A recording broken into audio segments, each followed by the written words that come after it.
What's up, YouTube? Rob Brinded here with this podcast on how to improve yourself, all aspects of optimizing self, and also all about really disrupting the healing and spirituality niche. I think it needs to be disrupted. We are still looking back 2,000 years ago for answers, whereas externally we have a technology that's absolutely incredible. Things are getting faster and faster, but the way we're trying to deal with that is by going slower and slower, by slowing our breathing down, meditating, slowing ourselves down. I don't think that's necessary. We have an internal tech inside of us that can resolve things on the spot.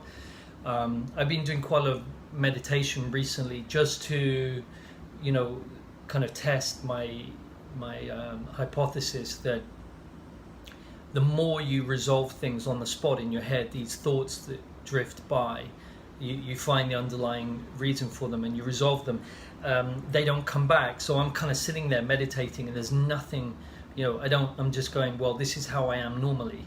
So that's kind of reinforces my idea that when you clear the pop-ups on your computer, they don't, they're not there, so you don't have to try and meditate to not see them or anything. Okay, anyway, I'm going to be talking about principles today, and the main principle I'm going to be talking about is the principle of strong and weak and how to feel it. I'm going to give you my take on that, my experience with that, and how I do it, and then you can find your own way of doing it. First of all, as we know, it's a little bit of coffee. Today I'm going to call it quantum espresso. It's not an espresso actually. I've got my Terminator mug. Not feeling too Terminatorish this morning, and he's a little bit faded, which is kind of I'm a faded Terminator today. Interesting enough, I've drunk a bit of coffee this morning. I'm a bit more mentally hyped, maybe you can tell, and I've been studying this morning on the principles of investment, looking at a book. I'm reading a book called Ray Dalio's book, The Principles, Life and Work. A very good book. Ray Dalio is one of the greatest investors of our time, extremely smart, sort of a mentor for Anthony Robbins. Anthony Robbins highly recommends him and talks about him in his book Money Master the Game, which is another excellent book. So I was reading that as well. So the reason why that ties in with what I was talking about with my coffee is, so I'm really studying and using my mind to think about strategies for my financial situation, and so I'm using a lot of my mental activity. And what I found this morning was when I walked away from the computer and the book and studying is, I was very in my head, like zzz, and my eye movement was quite rapid, and I was really in a overly mental intelligence sensation in my body. Now that's fine, but I want to be more in my physical intelligence. So the great thing about feeling strong or weak is I was able to then go, okay, why am I so kind of a little bit stressed about what I've been reading? And I kind of follow through. It's something to do with the financial situation. If I thought about mine or other people's. So in reading about the book, he talks about other people not being able to invest and not having money at the end of the month, or I think there was something like 40% of Americans only have $2,000 set aside in their bank account in cash. And so what I found was I was connecting with that, because when you think about them, you connect with them, and that was kind of connecting with their stress. So I strengthened myself to that connection and immediately came back into my body and no longer had that mental stress, which is fantastic to be able to do that. So another thing I wanted just to mention was, firstly, that is pure Arabica very nice coffee, quite strong. And secondly, Coco. Do you remember Coco, my cat? Fell off the balcony 5 floors up, is doing really well. So had an operation on her palate. She's had a tube in her neck, but she's a real fighter. It's incredible how cats and their physical intelligence, they can fall 5 floors and manage to land. And she broke her paw as well, and must have broken and hit her face, but she's doing really well. So I'm really happy about that. And thanks for everyone who messaged me and wished her well. So let's look at the principles of strong and weak. Now, you're either strong or weak to something. So this gives you a binary 1 or 0, and this will enable you to, when you're wondering which way to go, when you have a question like, is this a physical weakness or a non-physical weakness? The way I like to think about me personally is I have 2 doors, and so I push on one, and then one drops, which is a feeling inside of my torso, and I go through. So let's say physical or non-physical, and I get a drop. Non-physical, the door opens and I walk through that one. So another way of thinking about that is with this GPS is, let's say I go into a stadium and there's a ticket under one seat. Now, if I just walk around, it's going to take me ages and I'm going to get confused. Like, did I check this? And it's just going to take forever. Now, if I walk in and I'm asking someone which way to go, I could go, is it left or is it right? Or is it in this half of the stadium and this half? So I go to that half, let's say the right half. Is it in that quarter or this quarter? And so it's just a much more efficient and quicker way of finding the underlying weakness. Okay. Now, I feel it in my torso. I've worked with someone, I taught someone who felt it in their head. Fine. But most people feel it in their torso. The easiest way I've found is to feel this strong or weak is if I tense my buttocks and my chest, like my whole torso, tense it, and then see how that feels in my body. It goes up here. I get like a strong squeezed up feeling up here. That's strong. And then when I let go of that tensing, it goes, it drops down. And that's weak. Simple as that. How did I learn that? As I said, I deconstructed Cam Ewan's work. I'd already come to know strong or weak. I studied body talk. I remember I did PPS, Success Mastery, like a 10 grand coaching course with Paul Chek, and that was many years ago. He told me about asking your soul, and you should feel it in your body. And that was the first time I remember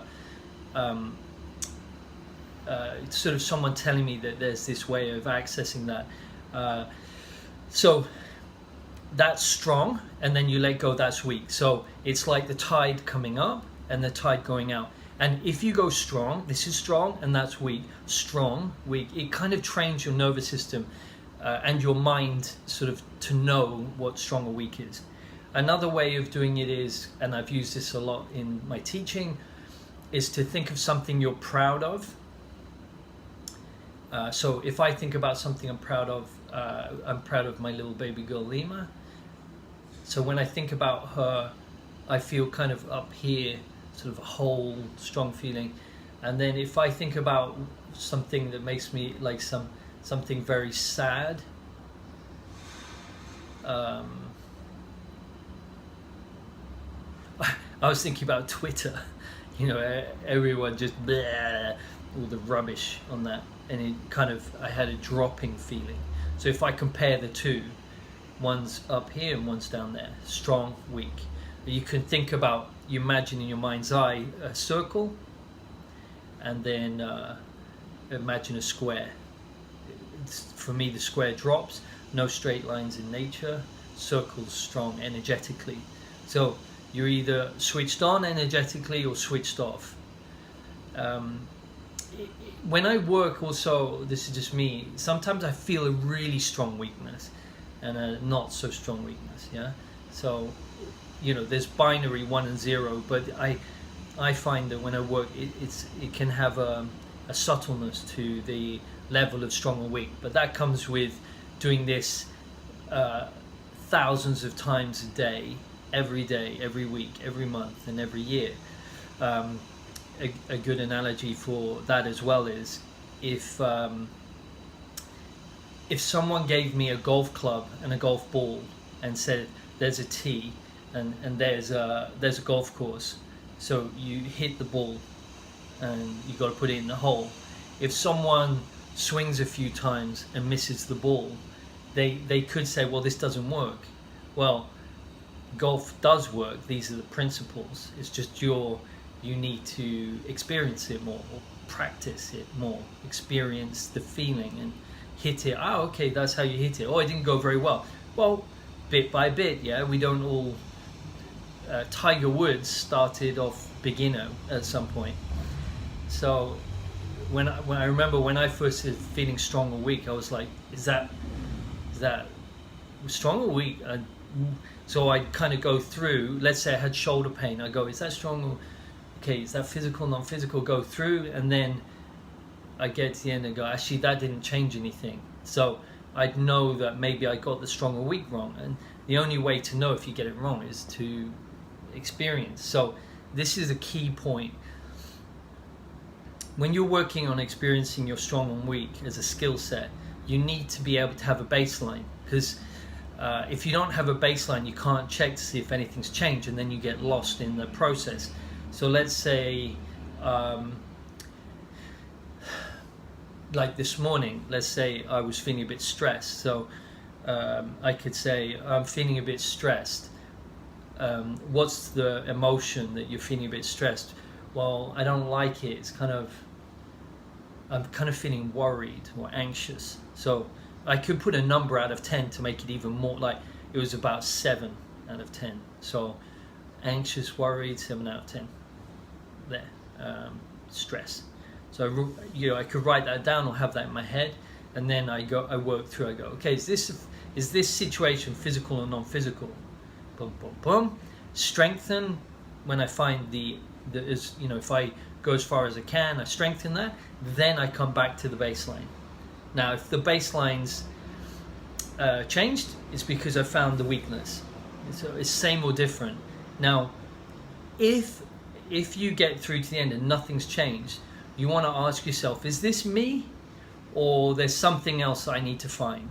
Because if it's me, it means I haven't perceived the weakness, and I can talk about that on another session.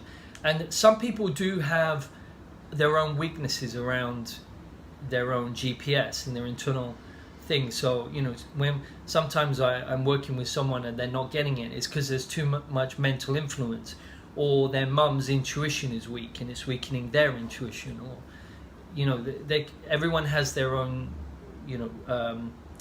puzzle.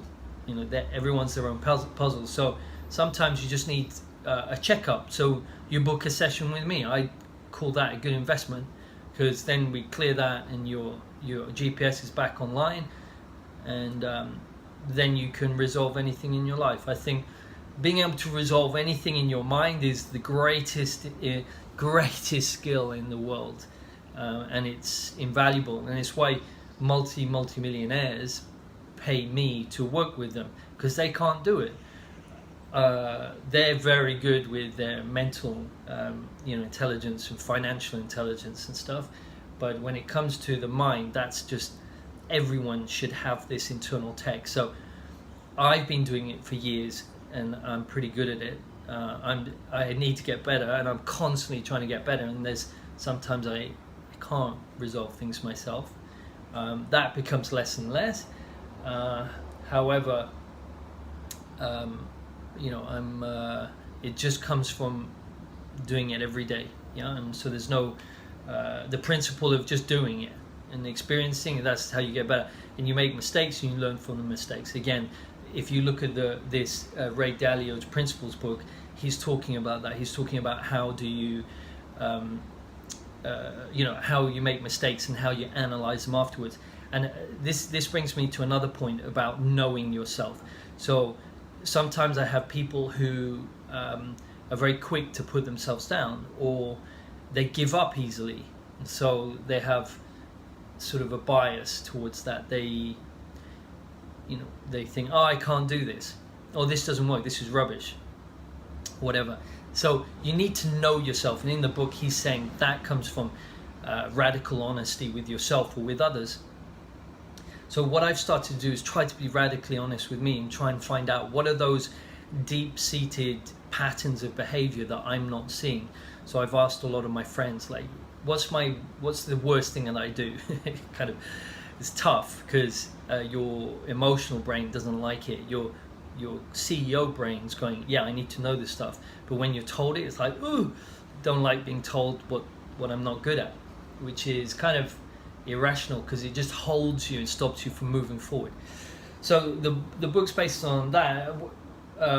One of the things that I've found from reading this book is when I make a decision, I want to make it immediately. So I don't plan. I just go, oh, I need to make this. I need to find someone to do this for me or work for me or something. So now I'm working more on, okay, stop. What's the plan?